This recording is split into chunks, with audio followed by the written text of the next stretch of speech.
in Chit Chat. You are not alone. My name is Yuhan. I'm from Taiwan and now living in Sydney. Today, I'm going to share with you a big news. I'm going to start my energy healing business. It's called Glow As You Are. In this episode, I would like to focus on to sharing with you about what is energy healing for me and about what energy I channel.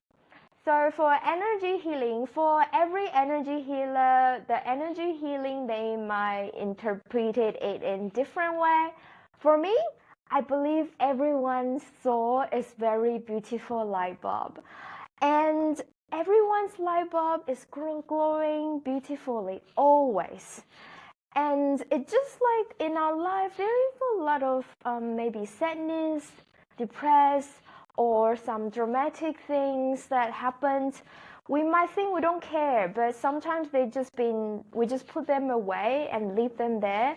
And those kind of stuff maybe become a dust or some stagnant stain on the light bulb. And the energy healer's job is to gently clean those dust and the stain away so your soul light will shine again. So for me, energy healing is not about fixing anyone. It's about gently help everyone to glow again. Well, to let their light shine through again. I'll put it that way. During the energy healing session, actually, the energy I channel, including Ashati energy, Alchemia energy, and Reiki. So Reiki is most popular one this day. It's the one that everyone heard from Japan. I can channel that at the same time. So when people receive the energy healing from me, they will receive all these three of energy at the same time. So for Ashati energy, it is more helping people about their emotion and mental part energy. And for the Alchemia energy and Reiki, it's more like healing our astral energy. And that is directly relevant to our physical body. That means that for people receive Reiki or Alchemia energy, they will have some physical feeling, which is why they are, especially Reiki, is quite popular. For me, energy healing is not something can substitute the medical treatment, of course, but it is, I believe, for being healthy, need to be physically healthy, mentally healthy, and spiritually healthy. Like three of them need to be balanced. So that's, I think, the energy healing is helping us to be mentally, especially spiritually balanced. And for energy healing, when I channel the energy, is the people's higher self, they will have full control about how much of energy they want to receive and how they want to use. And because that is their higher self, they know themselves the most. And they will definitely do that for themselves' highest good. So for people are thinking about receiving energy healing, you don't need to worry about whether it's too much or too less because your higher self will have full control. They know you the most.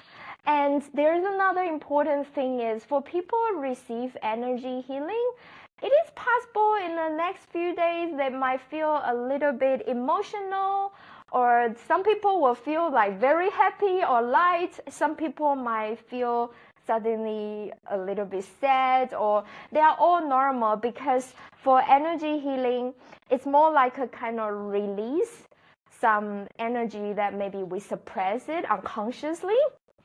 And there's another important thing is we will not know what exactly those emotion is or why is it come from unless our higher self know that we are ready for that.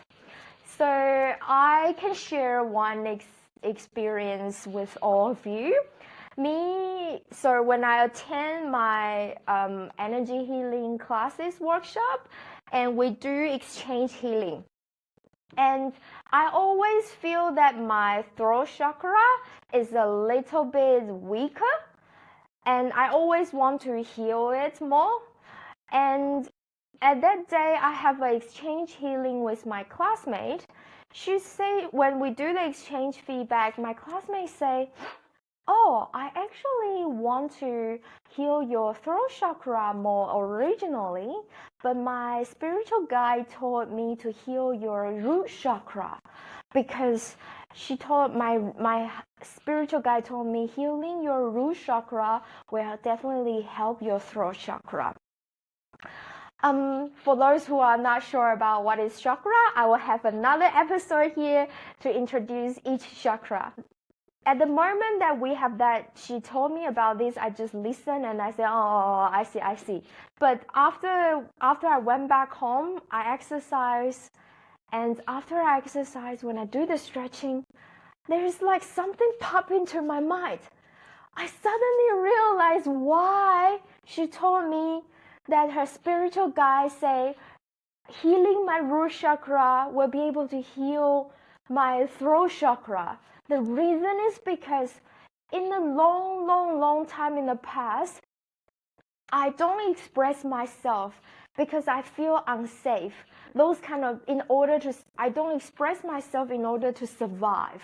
For example, in a lot of Asian culture, well, Asian, Chinese, or Taiwanese culture is quite common, is we don't really express ourselves in order to fit in the school, the peer. Don't really express ourselves, because if express too much, people might say I'm arrogant.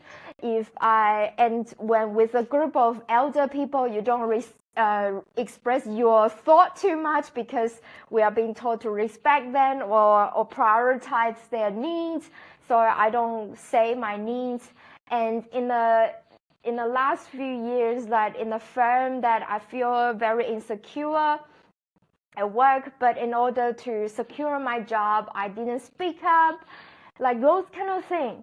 And I start to cry because I see myself that in order to survive, those kind of fear of being able to survive in a society or fit in, I don't take care of my needs, and I don't express my true self. And that's a moment I realized.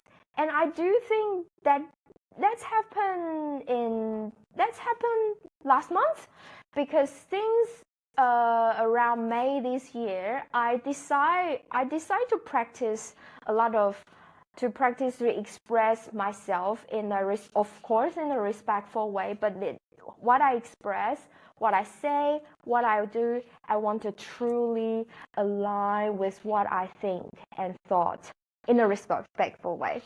So I think because I already practiced that for a while, I think my higher self know I'm ready to know the real reason, part of the real reason why my throat chakra is quite weak compared with other chakra in the beginning, because different chakra can affect each other.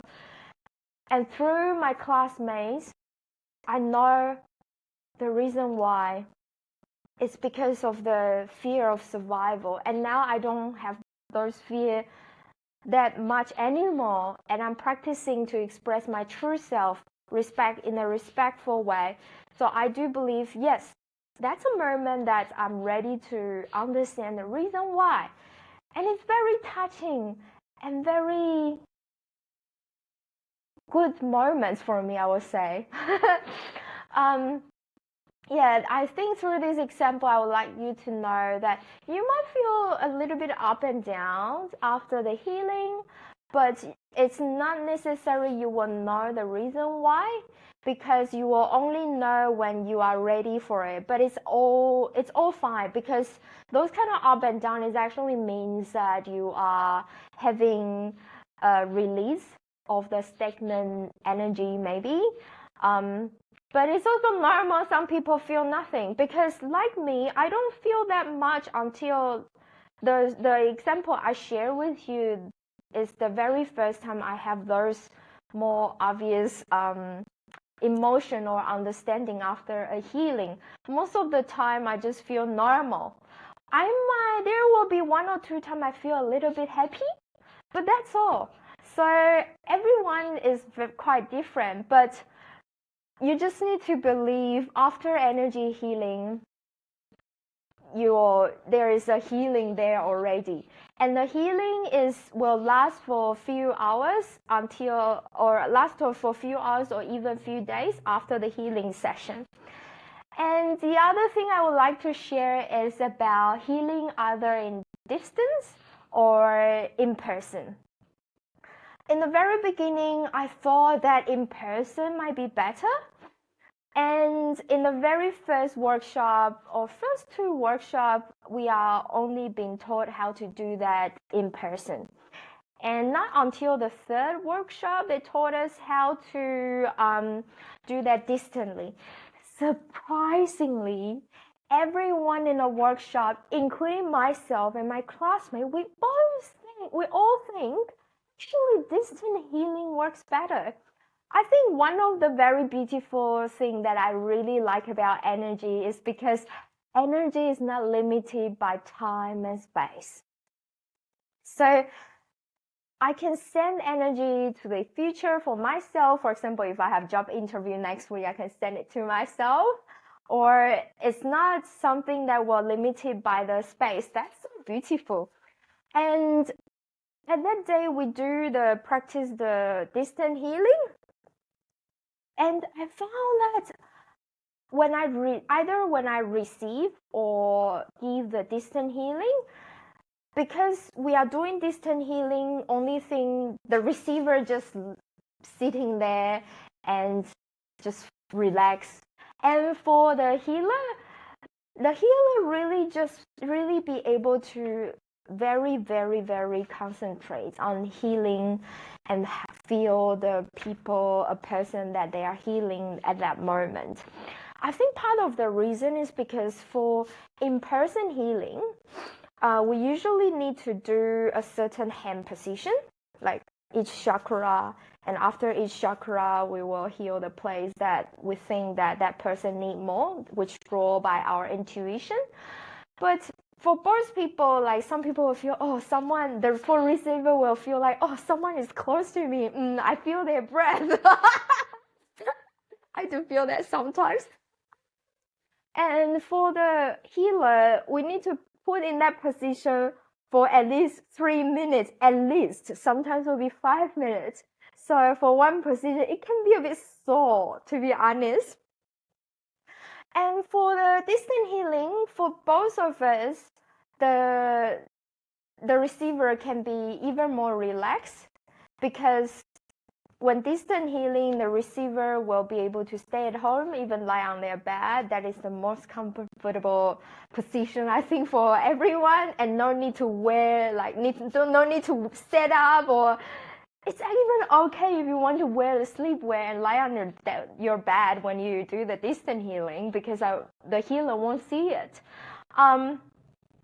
And for the healer, we just really focus on it and feel how that person feels, and to know and to channel, to feel the message that we can provide for the person that is being healed for their highest good. So although both is nice, but personally, my personal experience, I do prefer distance healing. This is all about the basic introduction of energy healing. If you are curious about it more, please feel free to book a 15 minutes consultation with me. I will be happy to respond to you. Or you can also leave a comment below. I will respond to you as well. See you next time. Bye bye.